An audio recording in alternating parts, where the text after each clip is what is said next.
اتنی بارشیں ہوگی، اتنی بارشیں ہوگی، اتنی بارشیں ہوگی کہ قبروں میں ہڈیوں کے اوپر گوشت آنا شروع ہو جائے گا۔ واضح نشانی ہے۔ پھر رجب کے بعد پھر وہ ایک ایسا رمضان آئے گا کہ اس رمضان کے اندر واضح نشانی فرامین جتنی بھی غیبت کی کتابیں اٹھا کے، جتنی غیبت کی کتابیں اٹھا کے دیکھو کہ وہ رمضان ایسا ہوگا کہ اس رمضان میں پہلے چاند گرہن ہوگا، پھر سورج گرہن ہوگا۔ مولا فرماتے ہیں کہ اس رمضان میں جب شب قدر کے عمال کر لو تو عمال کرنے کے بعد اپنے گھروں کی کھڑکیاں بند کر لینا اور شیشے کے قریب نہ رہنا۔ ایک زوردار دھماکہ ہوگا، زمین لرز جائے گی۔ آج کے دور کی یہ عالمی جنگوں کی پیشن گوئی ہے، عالمی جنگیں شروع ہو جائیں گی۔ واضح ترین حدیث کی کتابوں میں کون سا ملک کس پہ حملہ کرے گا، کون سا ملک کس پہ حملہ کرے گا، کون سا ملک کس پہ حملہ کرے گا، ایسی افراتفری کا عالم ہو جائے گا۔ ایران کی حکومت 7 حصوں میں تقسیم ہو جائے گی اور ایران سمٹ کے خراسان میں آ جائے گا۔ جو ایران خراسان میں سمٹ کے آ جائے گا تو اس وقت معصوم فرماتے ہیں کہ شب عاشور ہوگی۔ شب عاشور کو خراسان سے سیاہ پرچموں کے ساتھ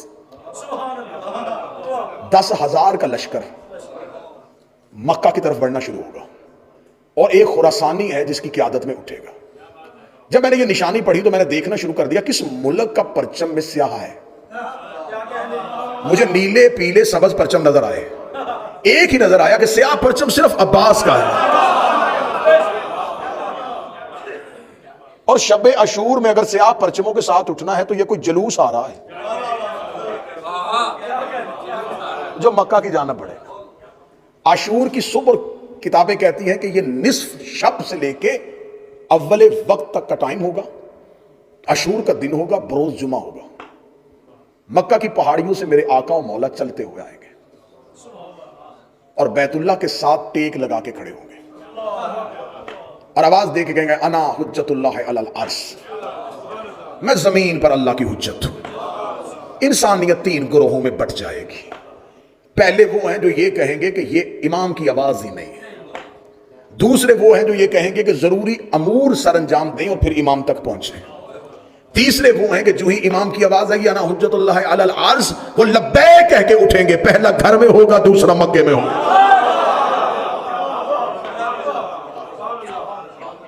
وہ امام تک پہنچ جائیں گے۔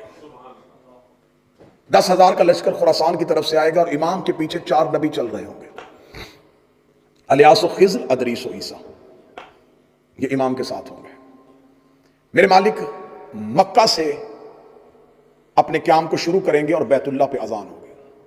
بیت اللہ پہ میرا آقا و میرا مولا میرا وارث اذان دے گا۔ حضرت عیسیٰ زمین پہ اتر آئیں گے۔ حضرت عیسیٰ کا زمین پہ اترنا، خدا نے عیسیٰ کو زندہ اس لیے رکھا ہے کہ زمین پہ اکثریت پہ عیسائیوں کی حکومت ہوگی، پوری زمین کے اکثریتی حصے پہ عیسائیوں کی حکومت ہوگی۔ جناب عیسیٰ جب زمین پہ آ کے کہیں گے کہ میں خدا کا بیٹا نہیں، یہ میرا امام ہے،